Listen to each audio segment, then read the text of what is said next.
Hey nerds! This is the first video in my new segment called Nerd Out. In this segment, I'm just going to tell you about whatever it is I'm currently nerding out over.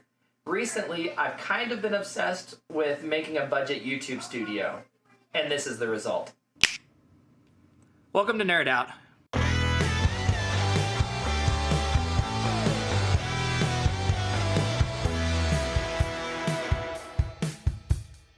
In this strange world of social distancing and Zoom meetings, something kind of awesome happened, as many people rushed out to buy all sorts of video equipment, buying out nearly all stock of webcams and capture cards. Many camera manufacturers began releasing software solutions to turn already existing cameras into webcams. Heck, even my $25 Wyze IP cam can now be used as a webcam.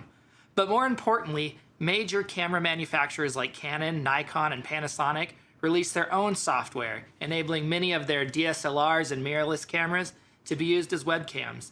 Sony released some software called Sony Imaging Edge Webcam, which allowed many of their mid-range and high-end cameras this functionality as well, including the A7 III, which is the camera that I just happen to own.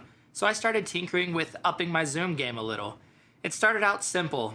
I hooked up the camera and called my family members to see if they could perceive any quality upgrades, with some immediately noticing a difference, even believing I was somehow broadcasting a pre-recorded video, while others, namely my brother, preferring the over-sharpened look that comes straight from my iPhone's front-facing camera.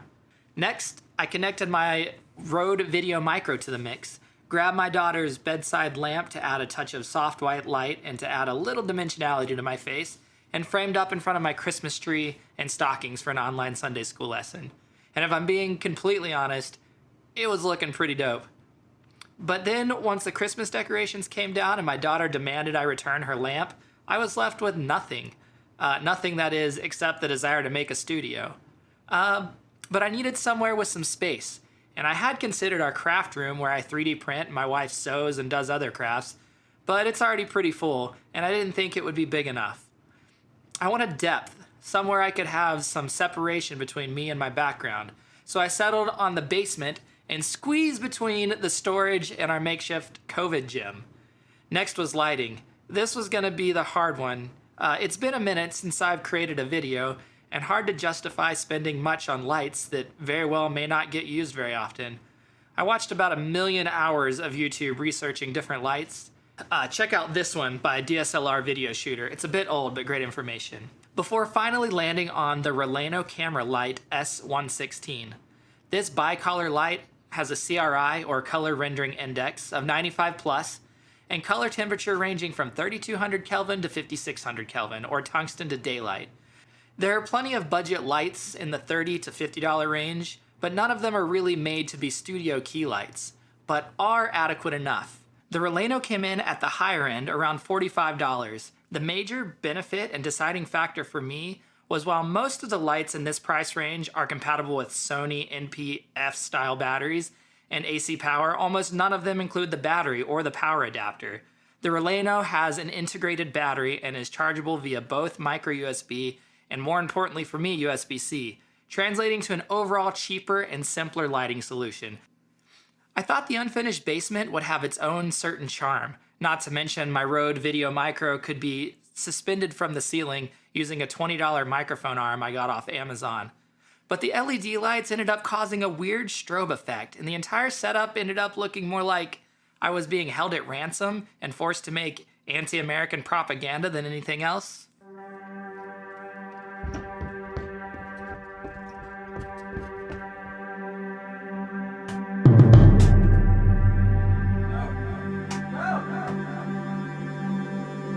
Texture. I needed texture.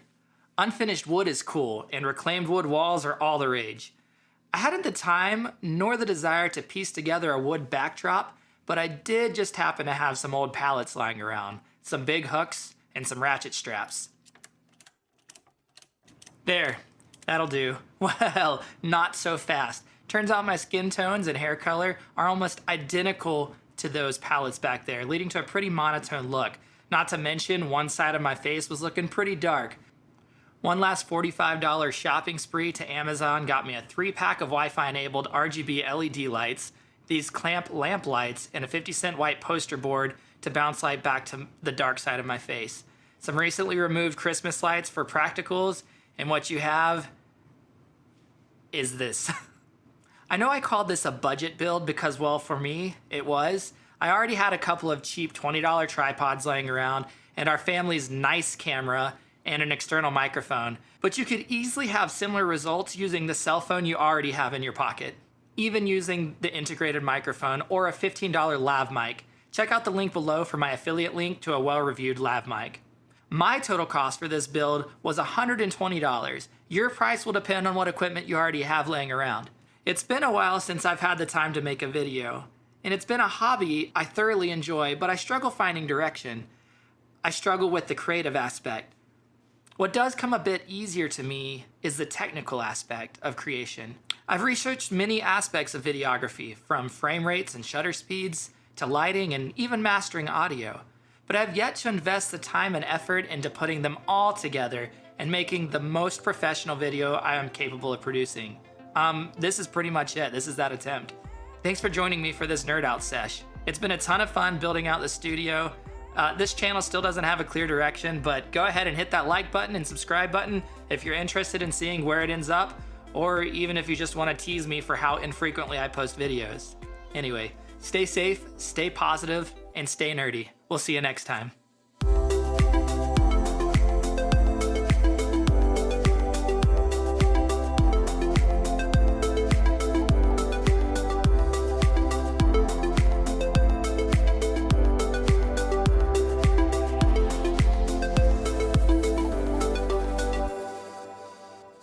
Well, not so fast. Turns out my skin tones and hair color are almost identical to those. Oh, flip. Dang it! I forgot to turn on the lights. To add a touch of white light, and add a little, I was left with nothing. Not the heck? What? Oh, I totally forgot to script in my teleprompter. That's another thing that I've got going for me on this one. So this is a 3D printed teleprompter.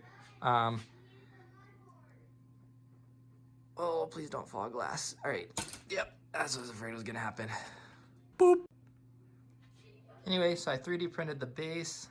That's got a riser in there, my cloth's in the way, that holds up the camera so that it can see through the glass, and then I just use my wife's iPad and set it right here. This file was actually designed to be a lot wider, but instead of printing it a lot wider, I just added these little rubber stoppers so that the iPad won't slide around. I need to tighten those bolts right there. That's why my glass keeps falling on me. It hasn't fallen off yet and shattered. Anyway, so it rises up like that, raises up like that, and then I've got my little 1/4-inch screw right there that goes up to connect to the camera.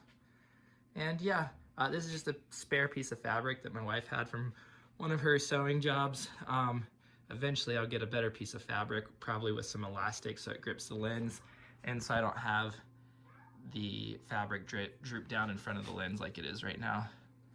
So it'll be a little bit better eventually, but it works extremely well. I was using my iPad mini, but the clarity of this glass for the reflection was, it's not the best, and it was really hard to see the words that were scrolling, but once I added the bigger iPad and had the words bigger, it was not an issue at all.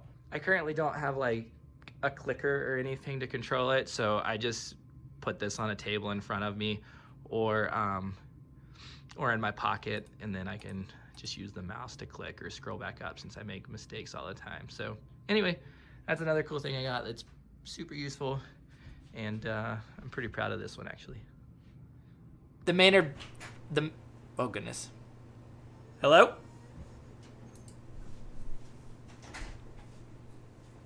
Are you home?